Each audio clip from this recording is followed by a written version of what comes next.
Thank you. You Up, too. up next, we have Raveena Grace. Raveena is an sustainability and engagement officer within the sustainability team as part of campus services.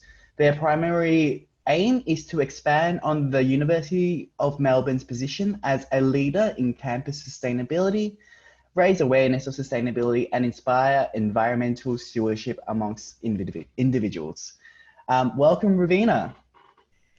Hi, thank you so much for having me. I'm Raveena, so I'm the Sustainability Engagement Officer within the Sustainability team. And I'm just going to be talking you through about sustainability at the University of Melbourne and also how you can get involved as a student here at the university, both when we're back on campus and online.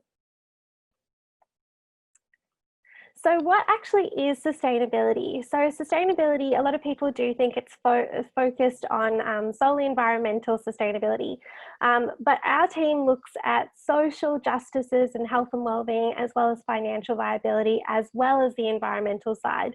So we try and take a holistic approach, and sustainability is very much embedded into everything that we do. So this is just a quick snapshot about our sustainability framework at the University of Melbourne. In 2015, we actually created a sustainability charter, and this is more high level, and it sets out a few of the principles and priority areas that we wanted to focus on. In 2017, we actually created a sustainability plan, and this is a world leading plan. So it was the first of its kind in Australasia. And it was actually driven by students that wanted to divest from fossil fuels. And because of these students' commitment to sustainability, the university wanted to support them and show them that we're also committed to sustainability. So they created this plan. And in this plan, there's a number of targets and priority actions that our team tries to work towards. And then we report on sustainability annually. So this report basically holds us to account.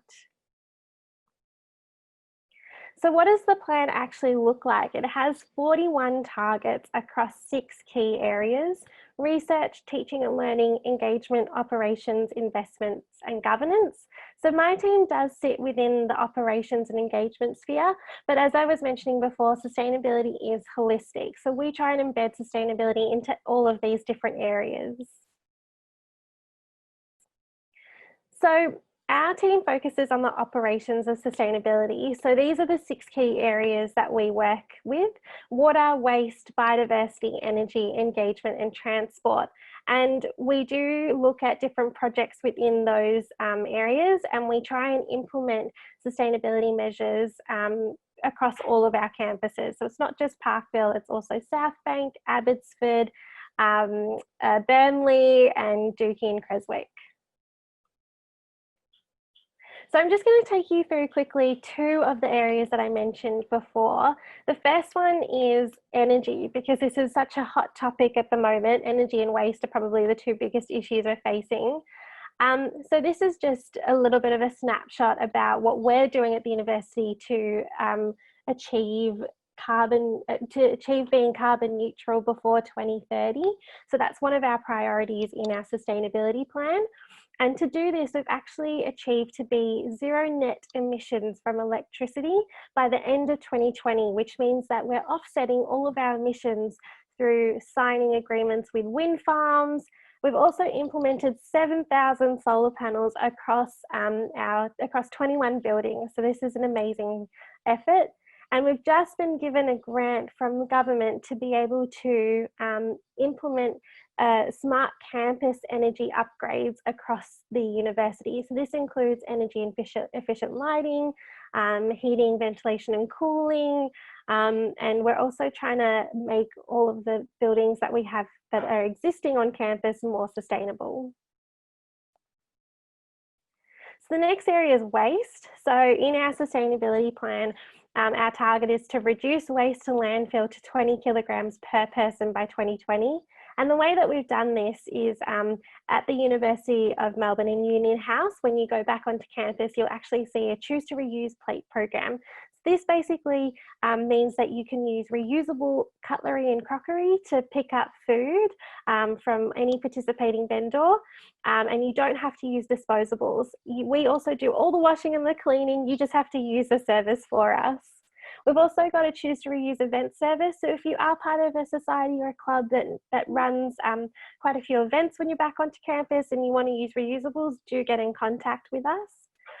We've got a furniture reuse centre, which is amazing. A lot of staff can order furniture and we just recycle it around the university.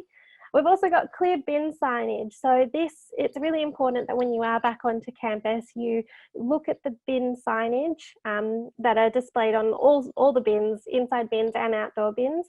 We really don't want to contaminate the bins, because if we contaminate recycling, all of that just goes into landfill. So an example is that coffee cups actually can't be recycled. They go into the landfill bin. And we've also got free clean drinking water on campus. So do make sure you bring a reusable drink bottle to fill up your water bottles. So how can you be involved with sustainability? The best way is to sign up to be a sustainability volunteer. And I'll put the link in the chat here.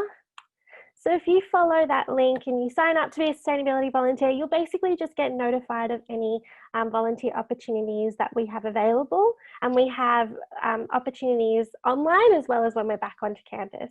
Follow us on Facebook and Instagram. The links are at the end of the presentation.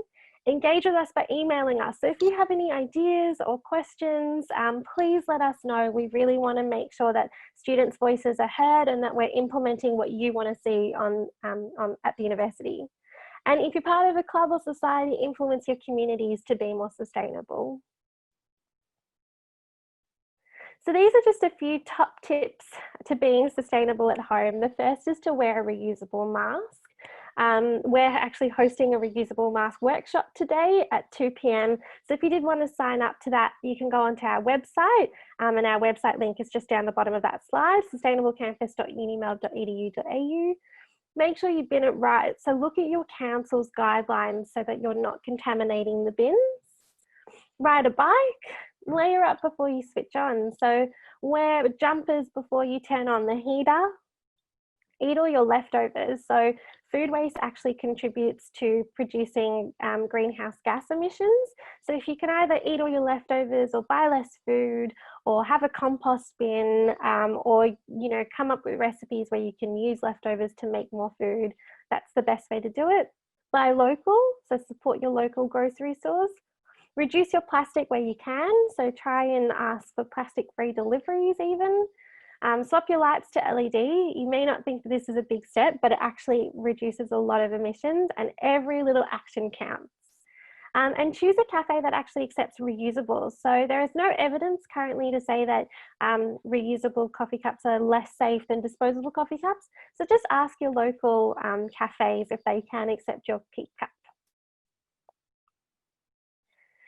So if you were to volunteer with us, there are many benefits, but some of the biggest benefits are that your hours actually count towards the LICA, so that's the Leaders in Communities Award, and I've got a slide later on to explain to you about what that is.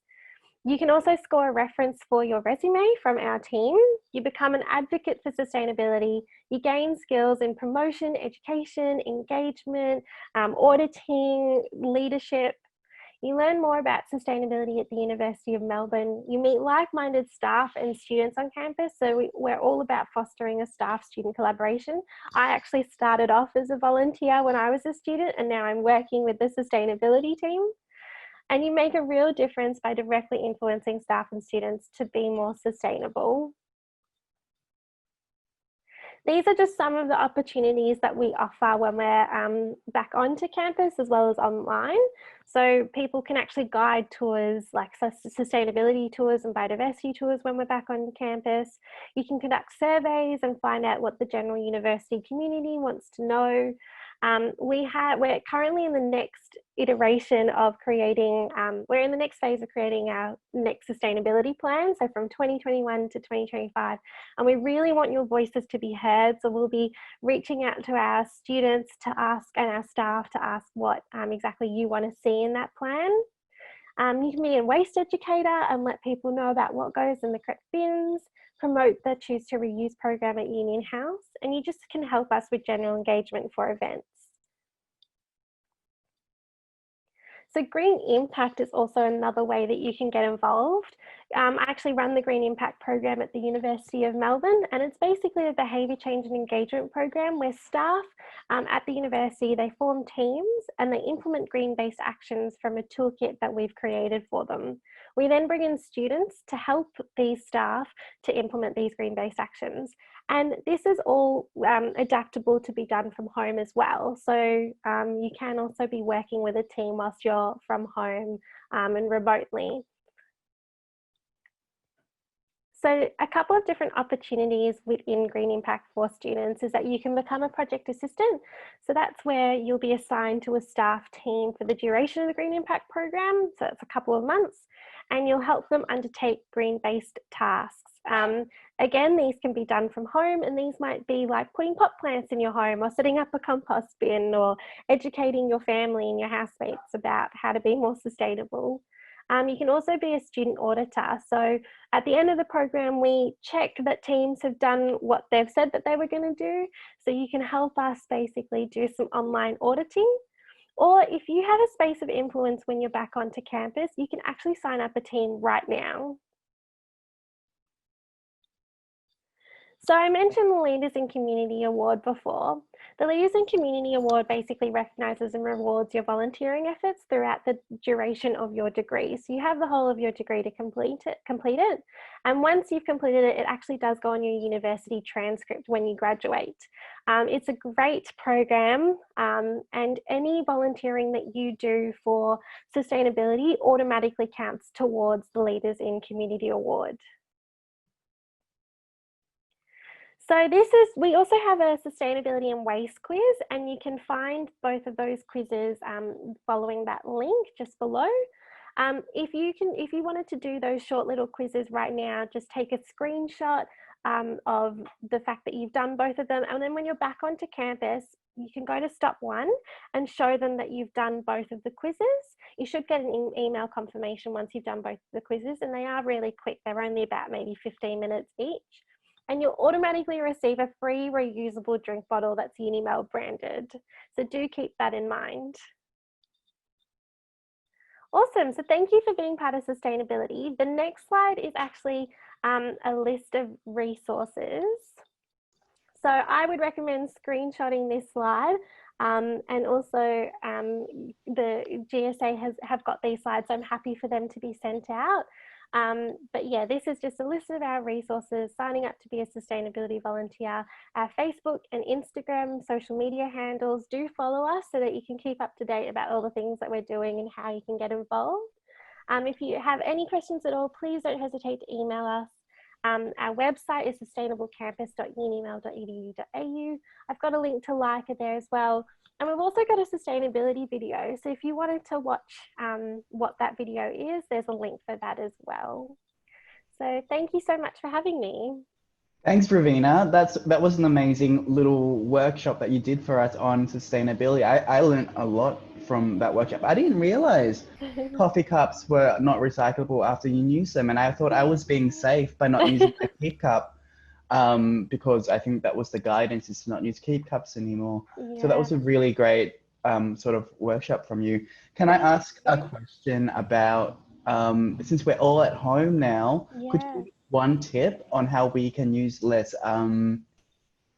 emissions? Just something that we may not even realize, that something that we could just not do. Sure. So the biggest thing that you can actually do is layer up before you switch on. So that mentality is just to rug yourself in blankets. And even if you're on Zoom meetings, I'm sure your teammates or your managers would totally understand. Yes, hot water bottles, they actually work so well. And if everyone can stop using their heaters or all of that, if everyone did that collectively, it actually makes a really big impact. And then the second tip is actually, if you can, to put your own compost bin in your backyard, or if you can somehow find a way to reduce your leftover food. I reckon they're the two biggest top tips that you can do. And it may not seem like a lot, but every little action counts. Absolutely, as well as maybe growing some your own vegetables and fruit. Yeah. And that's something that I've been trying to do, maybe unsuccessfully. But thank you so much, Ravina. Do we have any questions from our participants for Ravina? No, I think you're good. So have a wonderful day and Thank keep doing you. your amazing work. And as well, I'm a product of volunteering at a university. So I highly encourage people to volunteer regardless of what you think of what volunteering is. It's such an amazing experience. Thank you. Bye. Bye. We